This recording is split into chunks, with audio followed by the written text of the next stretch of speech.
in case. Don't miss a trick, do you? No, just in case it gets into a topic. Why not? To be on the safe side. I should distinguish two things. One is why I became a Christian, and two is why I stayed a Christian. In terms of why I first chose to become a Christian, which was when I was, 13, 14, kind of mid-teens, I really don't remember. I was young, it was years ago, etc. But the key question for me has been why I held on to my Christian faith in the challenge both of Islam and academic study of Christianity. Which Did you see Islam as a challenge? They're two competing truth claims. Do you reckon that, from your perspective, that so have you narrowed it down in your mind to either Islam or Christianity? So I think monotheism is a position that makes good sense of the world. So I'm inclined towards monotheism. Then I go, well, what are the major monotheistic faiths? Obviously Judaism is one, but I believe Christianity fulfills Judaism. So I much prefer that to Judaism. I think Islam's one of the thing I like about Islam and Christianity is they're both located in history. They both claim something happened. We claim Jesus died and rose again. You claim revelation came to Muhammad, 610 to 632 AD. So I think they both can be researched to some extent. So that's why I like focusing on those two. That's a good point. And they're both proselytizing kind of missionary. Yeah, they're both missionary, and they both say that the decisions we make here on earth and the religion we follow are crucial for the afterlife. Muslims love to point that out to me here at Speaker's Corner, but as Christians we know that already. Yes. So you were saying that you stay a Christian for what reason? Okay, good. So the reasons why I'm a Christian, there are a number. So there are kind of two main categories, I guess. I mentioned this earlier. One is kind of spiritual and experiential. So experientially, I believe I have a relationship with God. It's changed my life. I believe I know Him. I find reading the Bible profound. I believe His messages are true. They're beautiful, etc. More objectively, which is what you guys here like to focus on, and which I normally focus on too. In terms of why I'm a Christian rather than an atheist, historically I believe Jesus died and rose again. I believe there's good historical evidence for that. Muslims can explain some of that away by saying, Surah 157, it was made to appear so long as then. I think that explains the crucifixion, not the resurrection. But anyway, so partly the resurrection, partly I'm fairly conservative when it comes to the history of the New Testament. I think these are broadly reliable sources. They preserve a lot of authentic material. I also have some other big issues. I think, so from my reading of the Quran, this is highly contentious. I think that the Quran confirms the reliability of the former scriptures, even though those scriptures contradict Islam and the teachings of the Quran. Therefore, there's an internal contradiction within the Islamic worldview. And similar to that... Is this the reason why you're a Christian? Because of the contradictions. As a Christian, as opposed to a Muslim. Alright. Yeah. So there's reasons why I'm a Christian as opposed to an atheist, and then there's reasons why I'm a Christian as opposed to a Muslim. I'm now the latter. So both, I think there's a contradiction. So just to ask you, I don't want to go from I've got one more off the top of my head, no two more. And then I'll finish, it just makes it easier. That's fine. I also think, so the Quran says we'll find Muhammad prophesied on our scriptures. I don't think he is. And finally, I think that the specifically Christian teachings about Jesus, his death, his resurrection, his atoning sacrifice are found in the Old Testament. Back to you. Alright. Well, thank you for telling me. I mean, the reason why I was asking why you are a Christian is because I feel like there is, I think you're correct to say that, there is kind of like a spiritual element, yeah? And there is a rational element. It's our worldview as well as it's yours, yeah? We believe that we were born as Muslims, we believe we were born as human beings, it's something called the fitrah. So the Prophet Muhammad said, can I ask something at the risk of sounding very arrogant? Are you saying this for me off the camera? Okay. Do you know this? Yeah. Okay, I'm saying, could we assume that I know what you're talking about, dive to the argument? If I don't know, I'll ask you to clarify. Is that okay? Okay, so do you want me to move away from the fitrah, yeah? To the argument you're going to make. Alright, well, the argument I was going to say is that I'm sure you know the objective, rational mechanism by which and through which Islam attempts to prove itself. You do know that. Can you tell me that? There are many. So one of them, there are many. There's the no contradiction challenge in the Quran. You won't find contradictions. There's the, I forget, is it Ijaz, the inimitability of the Quran, something similar to that. I think the Quran itself, again, Muslims may not say this, I think the Quran itself claims to be in continuity with the former scriptures and appeals to that argument. It claims Muhammad was prophesied in our scriptures. So these are some of the arguments. Allah says, look at nature, you'll find out You can reason about God's nature. So there's all sorts of arguments used in favour of scientific miracles, numerical miracles. There are all sorts. All these things. All right. So you have been exposed to. I've been here a lot. Yeah, I'm sure you have. You've been exposed to what's referred to like what is a positive argument for Islam. Yeah. Yeah, many. Okay. So let's go to your objections. Okay. Because that's what I think your main focal point is. Yeah. So let's deal with one of them at a time. I would say, what's your first objection? I also don't find your positive arguments persuasive. That's fine. But yeah, so I have both positive and negative. No, that's cool. Let's deal with your objections first, because you know what you just said there, that you don't find the positive arguments persuasive. Yeah. That is a subjective claim, and I'm not saying that you're not entitled to that. You're definitely entitled to that. Yeah. Every human being has what is referred to as truth standards. Yeah. Okay. So, for example, as a human being, as a man, I have certain truth standards that could be based on empiricism, or it could be based on rationality, or it could be based on other philosophical things. Yeah. So I will find certain things persuasive, and I will find certain things not persuasive. Okay. You might find certain things persuasive and not persuasive. Absolutely. So that's what we call the right to have your decision and my right to have mine. But going back to the actual objection, let's deal with each objection as it comes along. So the first thing you said was? Oh, I forget. The first one I mentioned was probably that I think the Quran affirms our scriptures, yet actually they contradict each other. Okay, so I want you to be because you're an intelligent person, yeah? You went to what? Oxford Uni or something? I did, yes. You went to Oxford Uni, you're doing a postgraduate? I was. I finished. Oh, you finished the postgraduate. So I'm not speaking to someone who I need to grade my language to. I'll say to you this, that in the Quran it does make it very clear, for example, in chapter number 3, yeah, in the beginning part of chapter number 378. This is about corruption. No. Oh, the beginning, yeah. 3 to 4. Yeah. So it says نزل عليك الكتاب بالحق مصدقا لما بين يديه وأنزل التوراة والإنجيل. Yeah? It says that we have certainly sent down the book to you in truth, and we have sent down before that the Torah and the Injil. So there is no doubt that the Islamic narrative does suggest that the Torah and the Injil were sent to respectively Moses and Jesus, yeah? We believe that they were sent originally to Moses/Jesus, but then there was a corruption, and this is proved in certain verses in the Quran. For example, chapter number 2, verse 72. Is it 72, 78? So 279 is one of the Christian ones, so it often starts at 275, works up. Those who write the Quran with their hands? Yeah. Not the Quran. Woe to those who write the book with their hands. ثم يقولون هذا من عند الله ليشتروا به ثمنا قليلا. So this is a clear verse that says that woe to those people who write the book with their hands, and then they say, right, that this is from God so that they can get from it a paltry price. This is one verse. Another verse is in Surah An-Nisa, chapter number 4 of the Quran, where Allah subhanahu wa ta'ala says, God says, الَّذِينَ هَادُوا يُحَرِّفُونَ الْكَلِمَ عَنْ مَوَاضِعِهِ. The Jewish people, or the Jewish clerics in this particular instance, yeah, they change the words they basically write the words out of context in reference to how they interpret the book and how they write the book. So there is clear evidence in the Quran, if you look at the Quran's holistic corpus, to suggest, yes, it's true that Moses/Jesus were given the original scriptures, but then there was a corruption after that. You see what I mean? Yeah. Okay. So from what I understand, so many Muslims are arguing what you're arguing. Probably the mainstream interpretation, I'm not sure. Well, that's the... Anyway, many Muslims have argued what you argued. So tahrif, corruption of the actual text itself. Yes. I forget the term for that. Then there's tahrif al-ma'ana. Anyway, it's kind of... It begins with an M, which is corruption of the meaning, the interpretation. And then there's another one which isn't quite corruption of the meaning, but also concealment of verses, which is very popular too. So from my research, so first I can talk about both how Islamic commentators have understood things, and then how I understand them. From what I understand, many Islamic commentators, particularly in the early period, things like MacArthur, Ibn Sulayman, etc. So MacArthur, Ibn Sulayman, almost all of the verses he doesn't think are written tampering, with the exceptions of 279 and 378. Okay? In terms of why that's the case, I suspect that's based on a certain hadith in Sahih al-Bukhari, which deals with that. Okay?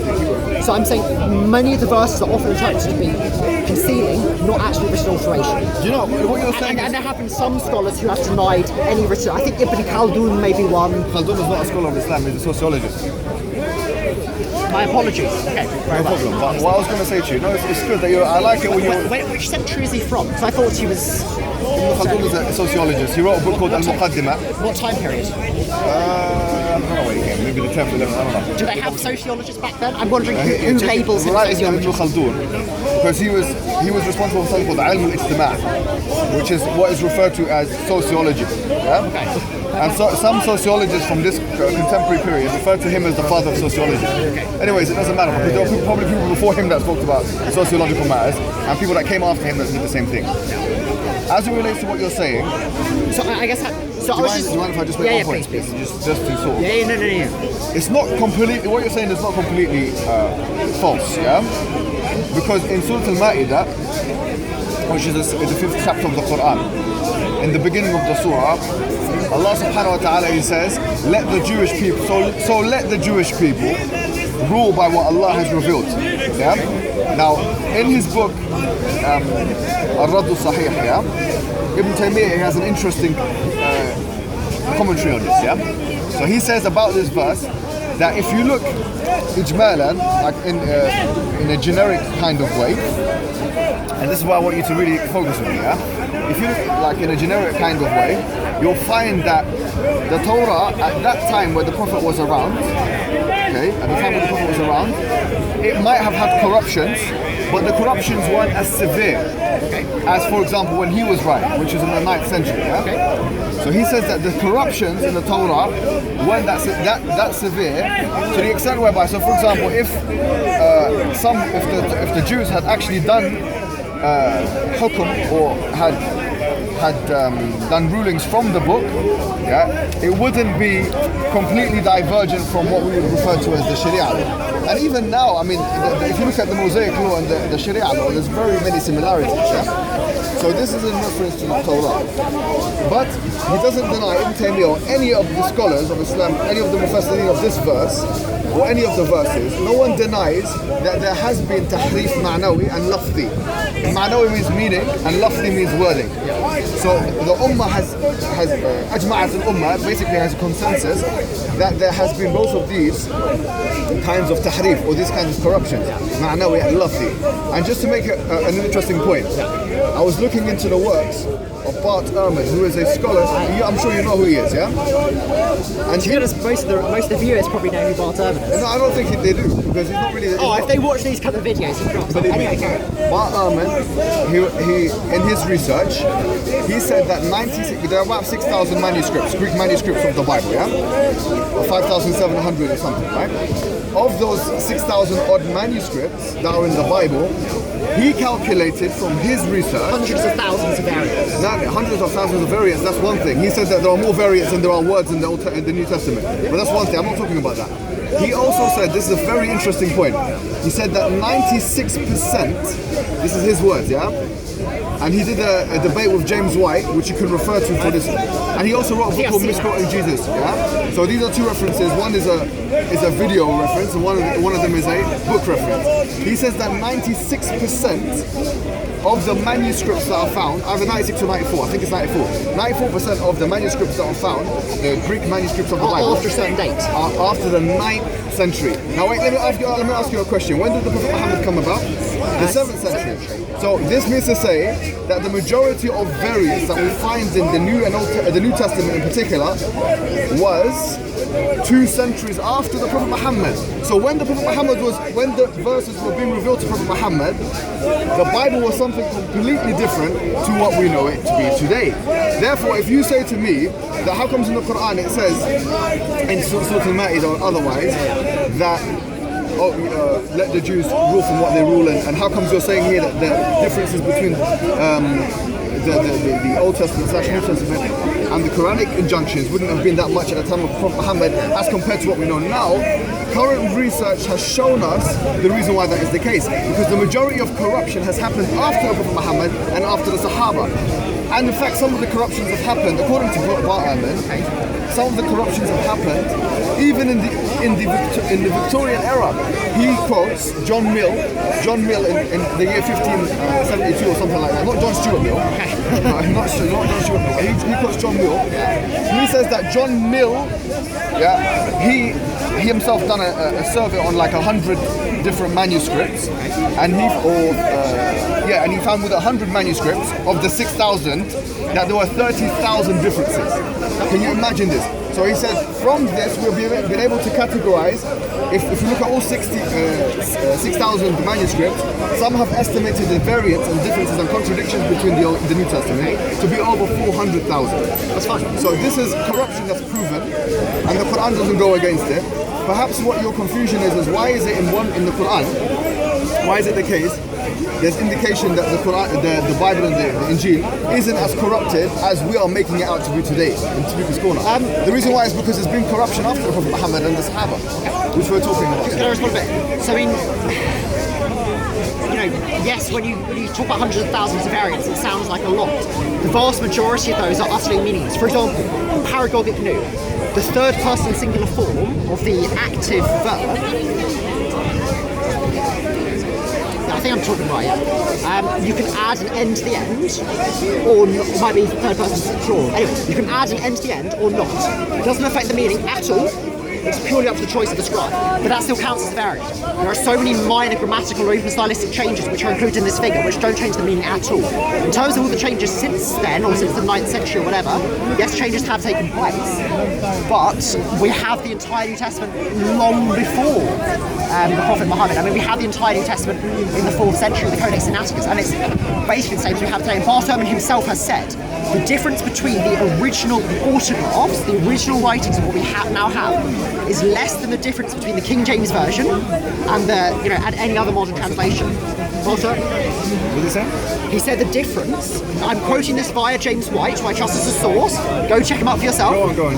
I'm sorry, I'm just trying to get what you're saying. He is saying that the difference between what was originally written, the first century, the people who wrote the New Testament. So it wasn't obviously Jesus. You're not talking about the time of Jesus. I'm not talking about Jesus. I'm talking about the people. Because do you know why I've just made that point? Because Barman in none of his publications has ever said that what's originally written. Because when we say originally written, the listeners might be fooled to, well, I'm not saying fooled, but let's say they might be misconceived into believing that what was originally written is what was originally written at the time of Jesus. Yeah? Nothing was written. Not in Jesus' lifetime. So you accept that nothing was written at the time of Jesus? Apart from possible notes, no, nothing was written. Fine. So when we're talking about 100 years after Jesus, yeah? What, 75 years or whatever it is? What are we talking? Almost everyone accepts Paul's letters are largely, the authentic Paul letters, are largely written in the 50s. That's 20 years after. I'm talking about like the whole gospel collection. Okay, so typically people will say maybe Mark 60s or 70s, Matthew and Luke 70s, 80s, John 90s. Would you say that? Okay, so what I know, and can I just confirm with you and you tell me if I'm wrong, yeah? So we've got the Synoptic Bible. Synoptic Gospels. It's a Gospel, sorry. Synoptic Gospels. We've got Matthew, Mark, Luke. Yeah. They and Q source, L source, and what's the other source? M source are the oldest sources, yeah? So those we know exist. Those could exist. Who knows? Okay, no. Okay, but these are informed by these, yeah? Possibly. We're not certain about these. Right. But these are informed by these. John, which is where you find the most elaborate statements about God. I should say. Q is a theory. M and L, by definition, probably exists, but how you understand John is where you find the majority of references about Jesus, where Jesus claims to be like the most implicitly, the verses that, I was going to say implicit, but the verses that basically are taken from for the Christian apologetics to refer that Jesus is God, yeah? They and John, which is the oldest source. I'm just putting that out there. But anyways, these sources, the earliest of them, you're saying is like about 75 years after Jesus Christ, yeah? No, I'm saying the early of them, according to many. I'm actually up for much earlier datings, but I'm going by the majority here. Yeah. I'm saying the earliest of them comes around 40, maybe a little bit less, maybe a little bit more. And what is the source for that? The source for the dating? So the reason why I mean, there are Who external. says 40? 'Cause I've not read 40. Almost all scholars would say Mark is in the 60s or 70s. Okay, I'm so choosing, 70 I'm I've choosing heard, the middle, but 70. 40 I've not heard of. Because Jesus died in 30 AD. 30 plus 40 I don't know if that works like that. comes up to 70. Yeah, so I'm dating it from when Jesus died, how long till the first gospel? Okay, first of all, obviously we don't accept that he died, right? But let's just say after Jesus. After Jesus was on the earth, yeah? After Christians thought Jesus died. Okay, How's that? yeah, I like that. From that point onwards, how many years? About 70 years. The first gospel? No. Well, how many years? No, I'm saying. Sorry, is this from when he arrived on earth or when he died? I lost track. Sorry. Jesus is not on the earth no more. Okay? Sorry, okay. Not on the earth So anymore. when the first gospel Okay, 40. Let's Most say 40. scholars are saying 40. Okay. Around 40. Do you know what? Let's take your word for it. Let's say 30, no problem. No, I'm joking. Whatever, 40. Okay? That's fine. So that's what you mean. I just wanted to say that's what you mean when you meant original. Yeah? So from the original scriptures Yeah. to what we've I'm got saying now. when Mark, whoever Mark was, sat down and wrote this gospel. Okay, fine. Continue what you were saying. Thank you. Yeah. So I'm trusting James White, summarising Bar Terman. I think James White is fairly honest, he's reliable. He's If alright. you don't- He's a good apologist. But- Better than a lot of the But other his ones. summary of Bar Terman was that the difference between what Mark originally wrote, what Luke originally wrote, and what we now have is less than the difference between the King James Version and any other modern translation. I used to read the King James Version quite a lot. It's a beautiful translation. I know the differences are minuscule. Do you believe? So I'm very happy. Okay, wait, hold on. I don't think that you've represented that in a good way. I'll be Maybe honest. feel free to. I have to be honest with you, yeah? Right, please.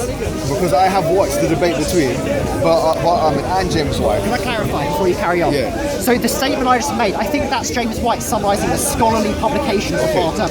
James White points out that the way in which Barton writes in a scholarly publication, misquoting Jesus, which Bartman that's not a scholarly publication. That is the popular work misquoting Jesus. His more academic work. Oh, which one's misquoting Jesus? But it's still his view, though, isn't it? I mean, it's just all right if it's not. It's not. The way he portrays it in his popular book is very different from what he writes in his academic work. That doesn't work like that in academics. If someone's going to put a view out, whether it be in a book that they deem appropriate for an academic audience, or whether they deem appropriate for a lay audience, that's still their view. You can't say that's not their view because they graded their language or something like that. Bartman, in his publications, he makes 3 or 4 different usual examples of how the variance can have theological implications. Okay? Obviously, like we know, me and you both know, through that verse 5:7, John 5:7, yeah? We know that that's an insertion, and everyone talks about that, yeah? So you agree with that? Yeah. There are 3 that bear the witness in heaven, the Father, the Son, And the these Holy 3 are Spirit. 1, yeah. Okay, and these 3 are 1.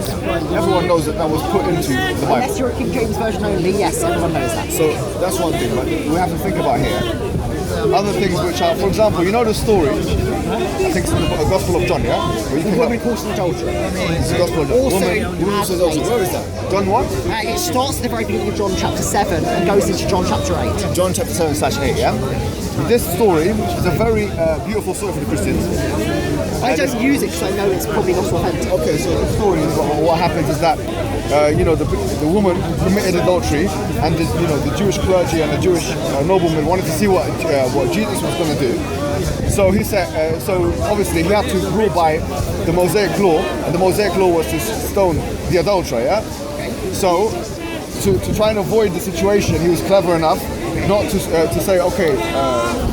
He was clever enough, according to how the story goes, to say, let the one without sin cast the first stone, right? Very beautiful story. It makes it seem like Jesus was against the Mosaic law. It makes it seem like he was against basic. Possibly. It's Yeah, not it actually makes it seem like he is. People use it for that. People use it. People do use it for that. Yes, people use it for like, okay, there's no more. We don't believe in stoning. Look at this story. Which I don't argue.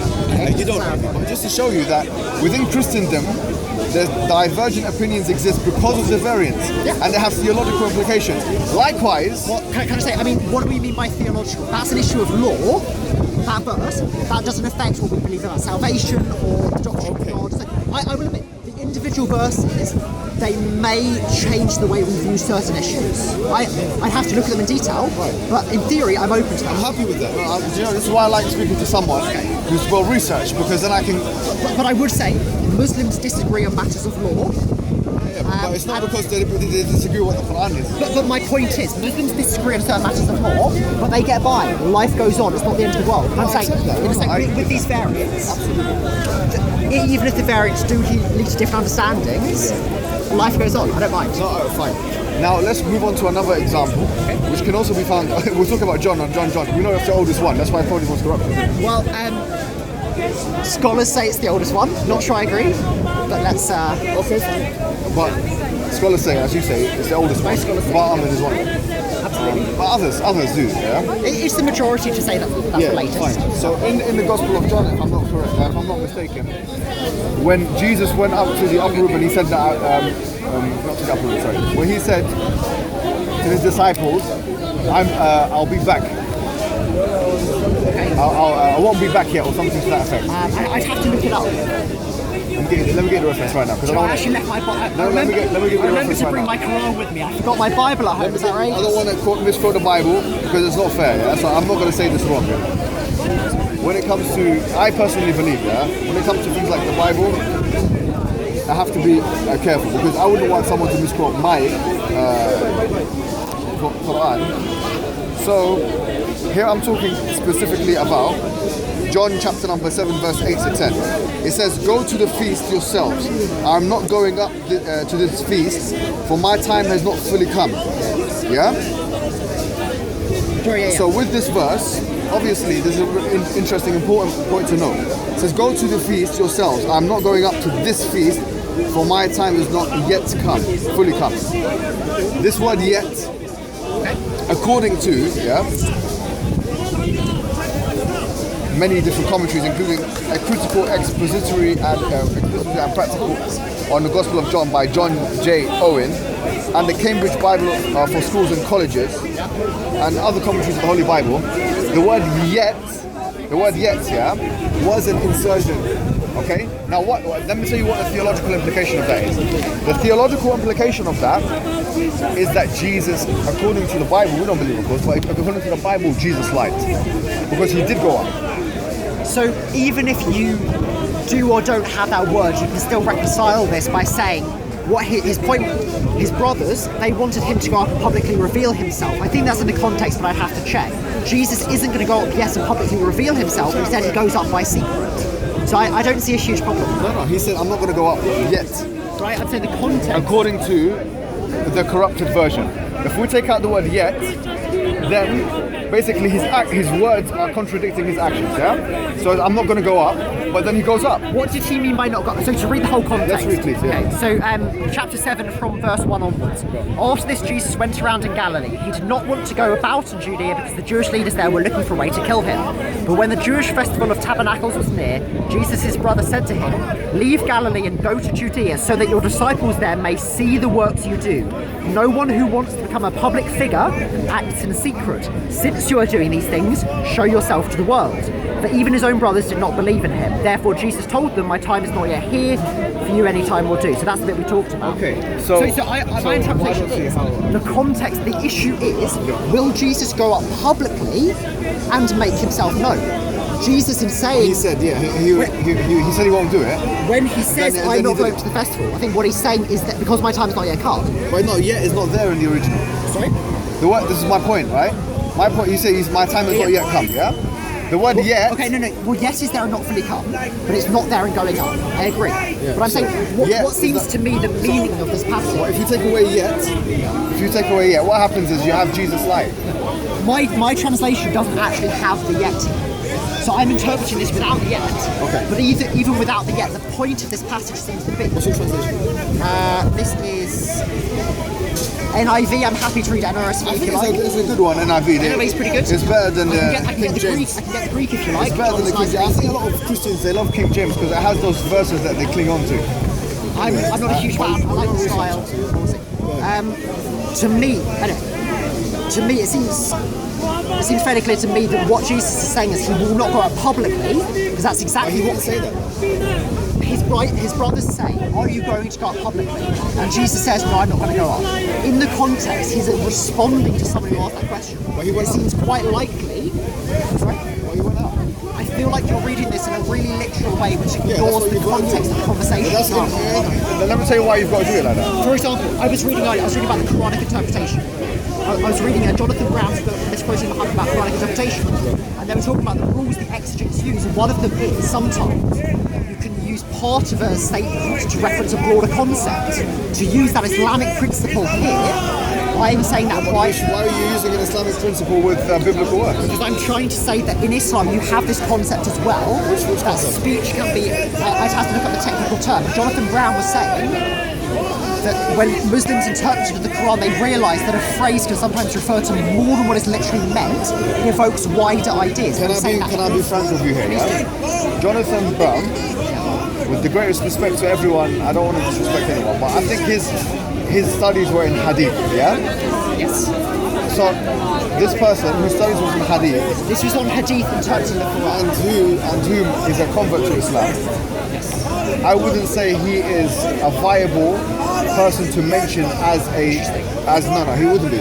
So, and some Muslims here would disagree with you. No. I'm saying for Quran exegesis, he's not a scholar that you would say, okay, this is. He's not really a scholar. Not giving his own opinion position. He's summarising the Islamic tradition. He's not giving. That's fine. But what I'm saying is that in order for you to claim something of tafsir, you have to go back to the books of tafsir, and I'll give you the references. Yeah. So what you'd have to do is you'd have to go to usually what you call the muqaddimat, yeah? So the prefaces of the major mufassirin, the classical ones. Or the books of the muqaddimat, for example, Muqaddimat Ibn Taymiyyah or other than him, yeah? Or Muqaddimat Ibn Jawzi. These kinds of books you have to refer to and say, look, this person's or Muqaddimat al-Qurtubi or something like that. Someone who is well established and a classical scholar who interprets the Quran using a device. We have to take it from those books rather than someone who's a very contemporary person, genuinely a well-researched individual. And I'm happy with the way this conversation is going because we're dealing with one thing at a time. The first thing we mentioned here, was the corruption of the Bible. Let's summarise what we've talked about, right? I guess we never really concluded that, so it might be a bit early to summarise, to be honest. Okay, let's talk about it then. But let me just sort of summarise what we've said so far, so at least we know where we're coming from. The thing is here, what's your name again? Richard the Lionheart, yeah? This man knows it. Richard the Lionheart. What I was going to say to you is, we have both, do you know what's interesting about this conversation here? Is that really our differences are not as much as our agreements. If everyone has realised, we've actually agreed with each other on most things. I'll say on most things, yeah? So where have we agreed on each other? And you can correct me if I'm wrong, okay? We have agreed. Lots of the textual stuff. Yeah, most of the textual stuff we've agreed. According to biblical scholarship, and we've referenced Muhammad and others, it seems to me that it's patently clear that first of all, number one, the Bible was not written at the time of Jesus, right? The Gospels were not written at the time of Jesus, right? Okay. Furthermore, we said that you quoted a date of 40 AD, yeah? 40 years after the death of Jesus. So most scholars would date Mark, and it's the last time I checked, to in the 60s or 70s. That's why I gave the median date 70.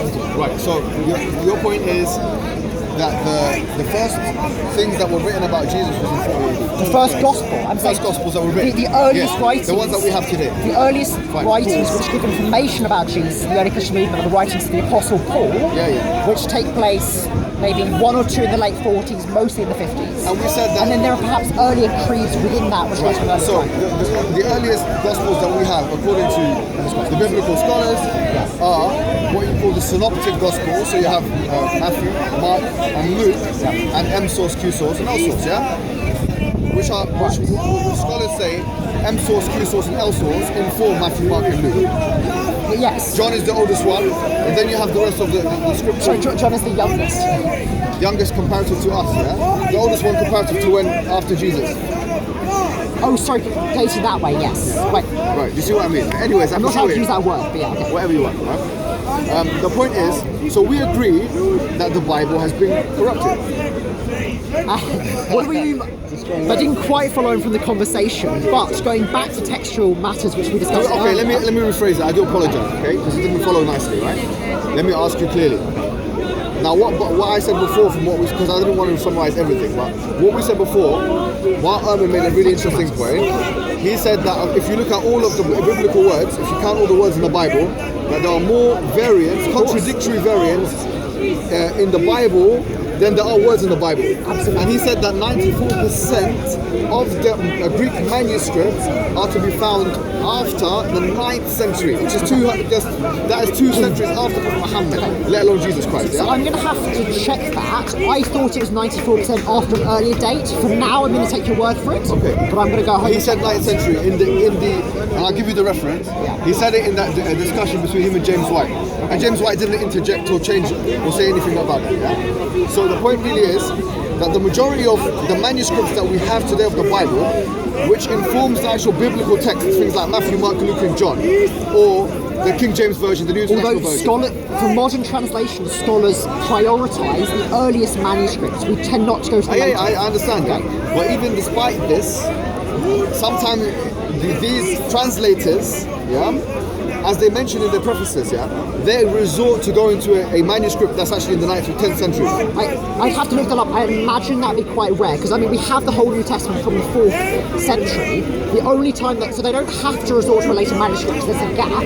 They would only have to resort to it if they think a later manuscript has a preferential reading, which occasionally could happen. I imagine it's probably fairly rare. They'd have to go to the 9th century, but I could be mistaken. Sorry, here do we agree that the Bible is not preserved? If we mean 100% such that we are certain of every single word of the New Testament, I would agree. I would also say I'm not sure the Quran or any ancient document is preserved in that way either. Right, if you're not sure about it, that's fine. I don't mind you not being sure about it. That's it, because if you want to have that discussion, we can have that discussion. But we want to focus, because you mentioned you mentioned your major objection, okay?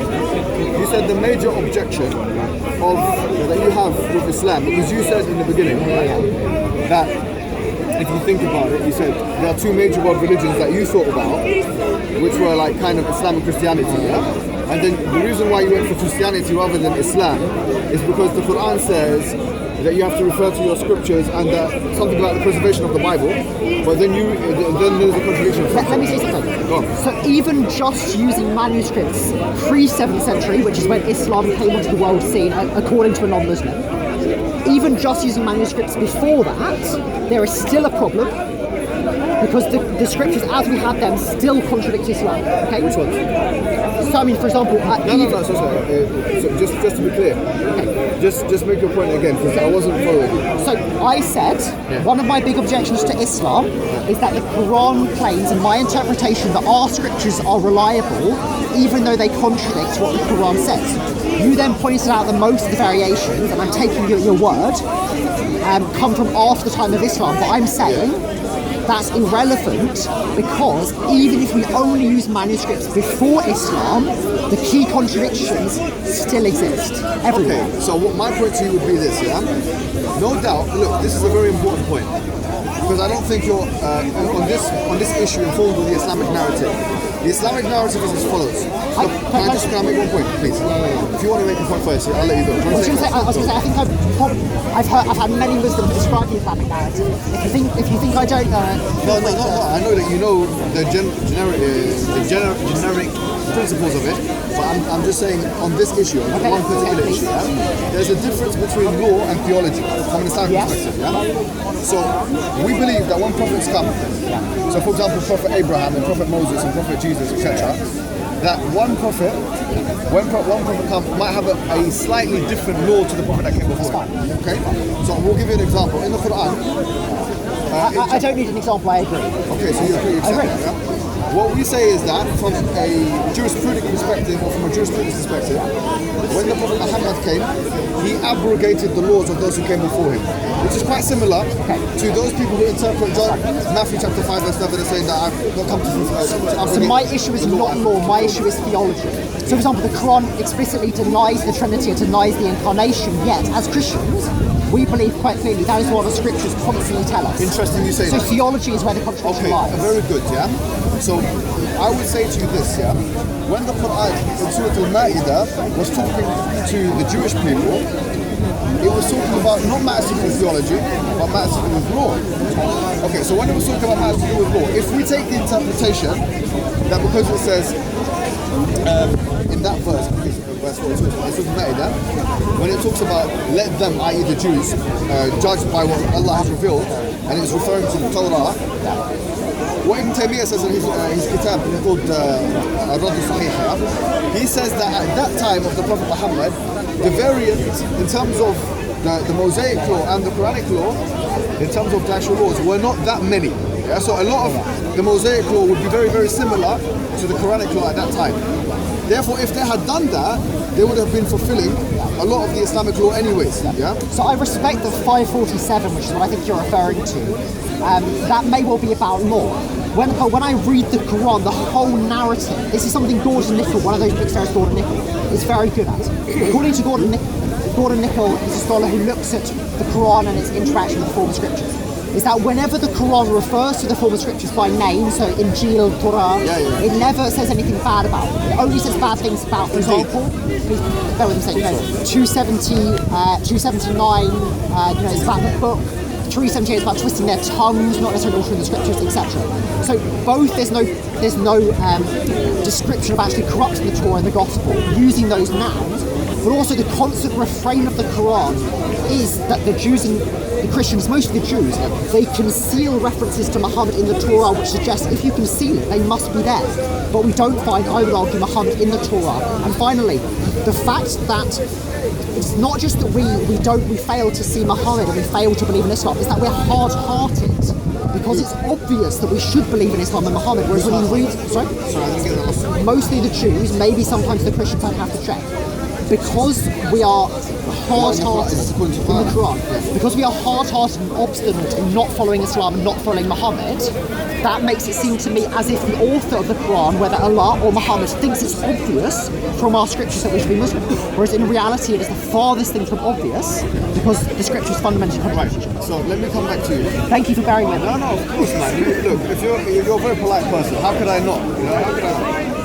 What I was going to say to you is the following, right? First of all, as it relates to the word Injil and Torah. Yes. So whenever the Quran references those two words, as I said to you before, but I'll repeat it again, it's referencing the original Torah that was sent to Moses, or the original Injil that was sent to Jesus before the corruption, right? Do you know the problem I have with that? Because I was thinking about this recently, and this is what I hear from a lot of Muslims. I know that and understand it.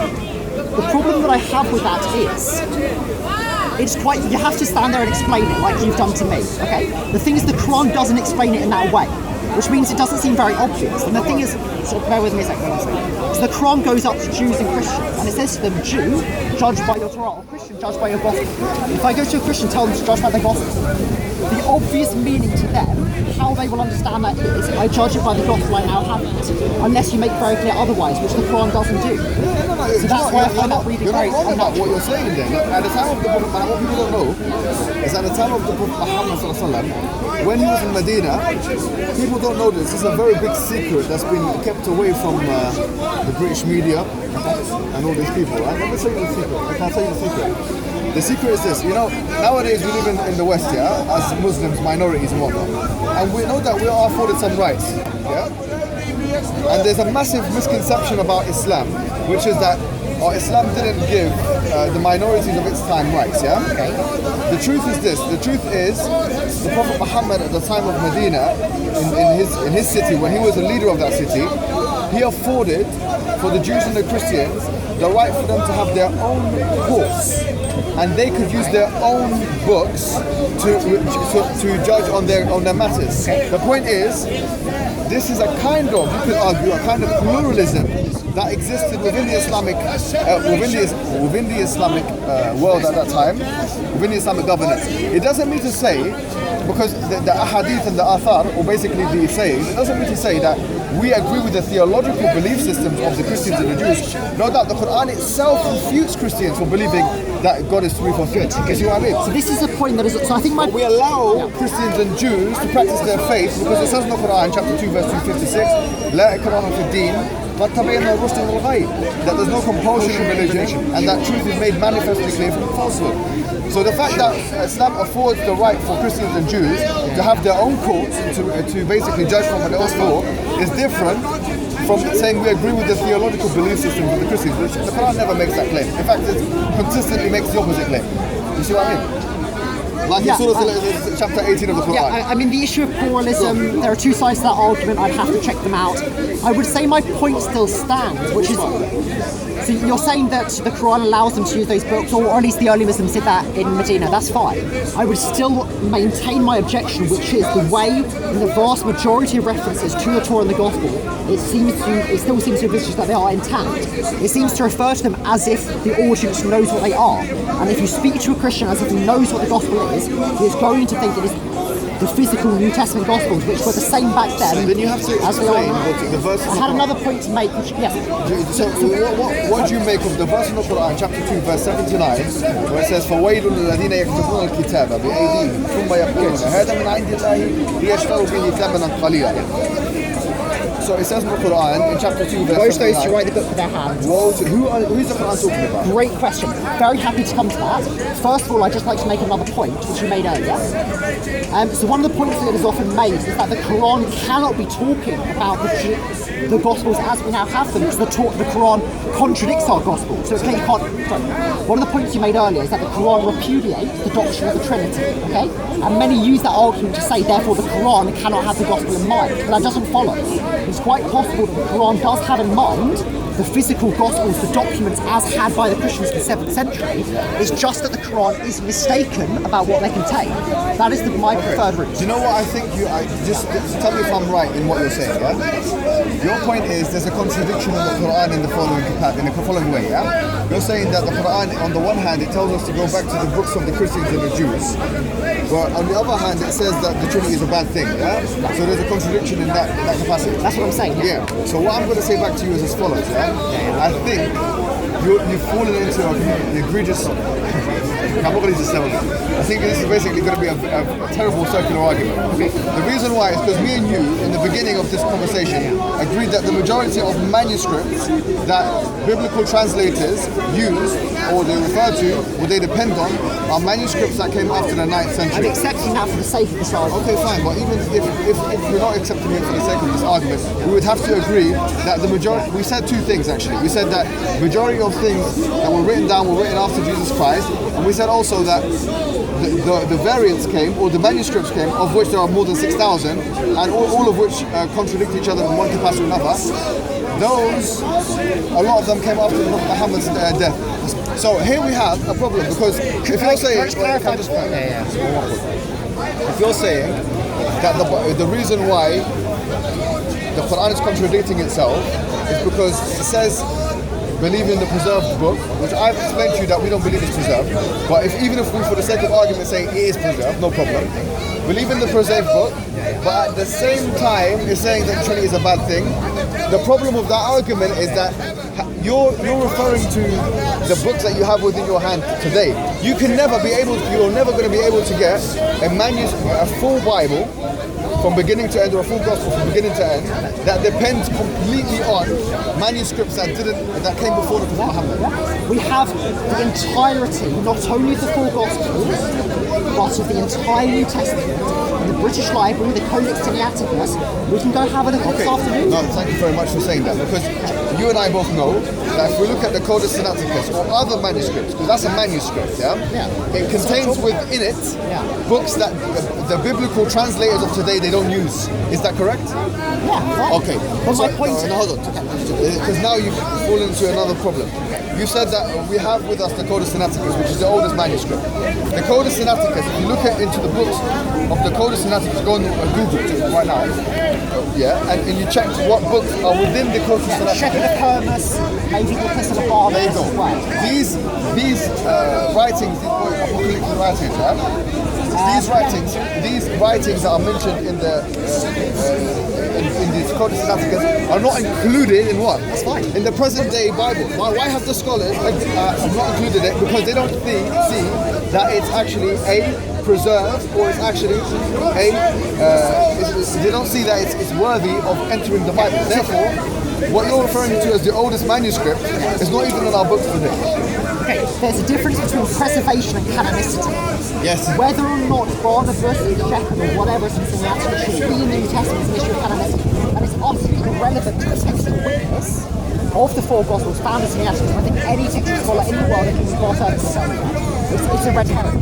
The fact of the matter is, whatever else is in it, the fact is Matthew, Mark, Luke and John, as we have it in this Catholic are almost identical to the Gospels that we have them today. And the proof text, the proof text I will go to prove the sacrificial death of Jesus, his deity, the Trinity, those same proof texts are in the Catholic. Let me tell you something right here, right now, yeah? What you said here is not correct. Because you suggested that, you've given the illusion. So I'm going to head off in about 5 minutes to get home. You've given the illusion that the Codex Sinaiticus is in agreement with the rest of the manuscripts that are basically dated in a similar time to it. Yeah? What I'm saying to you is that there are manuscripts that are dated to it in a similar time. Okay. To the Codex Sinaiticus, yet those manuscripts contradict the Codex Sinaiticus. Do they contradict them in minor points? No, as I said to you before, they contradict them in both. And you can argue, I mean, this is quite subjective. You can say that, okay, Jesus lying, what we talked about before in John chapter number 7, verse number 8, when the word yet is included, it's not an issue for you, but someone else will say that's a matter of theology. That's fine, but that's up to them. Yeah, so the point is, showing my position. The difference in the contradictions that exist. Let me put it this way, whatever contradictions they have, the fact of the matter is, Codex Sinaiticus, the four Gospels, will still teach the sacrificial death of Christ and his deity, which is exactly what the Quran denies, yet it is in the scriptures prior to Islam. Okay, so that's why my objection is to that. So the death of Jesus Christ. Focusing on sacrificial death and deity of Christ. Can I tell you something from a historical perspective, yeah? From a historical perspective, let me tell you, and you can correct me if I'm wrong. The evidences that you have that Jesus Christ was crucified and was resurrected are the witnesses, according to the New Testament literature, yeah? And it's things like the empty tomb, the two women that came and saw those kind of things. Those kinds of things. Now, here's a real problem, which Muhammad himself, he mentions, and you know it, and I know it. What we know, for example, let me give you a human example. Yeah? If I lose my phone, okay, let me tell you something. If I go to my car now, and I see that the glass is broken, and the phone inside is taken away, I have reasonable evidence here to suggest that it's been stolen. Okay? And one time, actually, something similar happened to me. I came down from my house, genuinely, yeah? I came down from my house, and the place where I parked my car every single time, it was gone, because the car was gone. And I thought I was losing my mind, my friend, yeah? I went to this road here, I'm thinking, what the hell is the car, man? So I had to call the police, yeah? I said, look, but the car's been taken away and that. I thought it's been stolen. Have I got a right to believe that, yeah? It's been stolen. It turns out that I parked on the suspended bays, yeah? And that the car was taken away from the council and put into another road. And it was smashed to put away. So I had to go to the other road, which was 5 minutes away. Now the point is this. When you say that, okay, we have evidences to suggest that Jesus Christ was crucified, do you mind? And the evidence is that the tomb was empty and that we have witnesses and whatnot. First of all, there's a circularity in the argument because we're assuming that the Bible, to a great extent, is completely preserved even if we go to the earliest manuscript. Let's assume that. Even if we do assume this, yeah? Even if we do assume this, the fact that you've got an empty tomb and witnesses, yeah, it doesn't necessitate, therefore, that must mean that Jesus Christ was crucified. You see what I mean? Okay. Just like it doesn't mean that if I go down to my car and it's not in its place, that the car has been stolen. So you assume that as a theological point. So what happens is, as a historian, you commit an egregious error, seriously, of superimposing a narrative onto a historical event. It's not for the historian to do that. The historian is to relay the events. So you can just say, okay, what we have is, we do accept the New Testament literature. We have Jesus Christ not being in his tomb anymore, and therefore we can say, something happened. That's being as neutral as possible. For you to superimpose a whole theological narrative onto these set of circumstances is tantamount to literally making your own history because of for theological reasons. So it's not acting as a historian anymore. is acting as a theologian in the guise of a historian. So I didn't raise, I'm going to say this, then I need to go catch the train. I didn't raise this as a historical issue. I'm happy to do that, that's another discussion. I raised it a long time ago, that's not what I've been arguing recently in this discussion. I'm happy to argue that another time, because I need to go. What I'm arguing is a theological point, not a historical one. The theological point is the Quran, I think, affirms our scriptures. And whatever historically happened to Jesus' body, whatever happened with the appearance of the fact is, our scriptures, our gospels, tell us he did die and tell us he did rise. So the point still remains, however historically we might interpret that. I'm going The Quran does not. Ah, come on, man. Let them have their discussion and we talk after. Scriptures. I said to you before that that's your opinion, but do you know what? You have to be fair to scholarship, yeah? Scholarship accepts the gospels. No. Can I tell you something? We have to be fair to scholarship.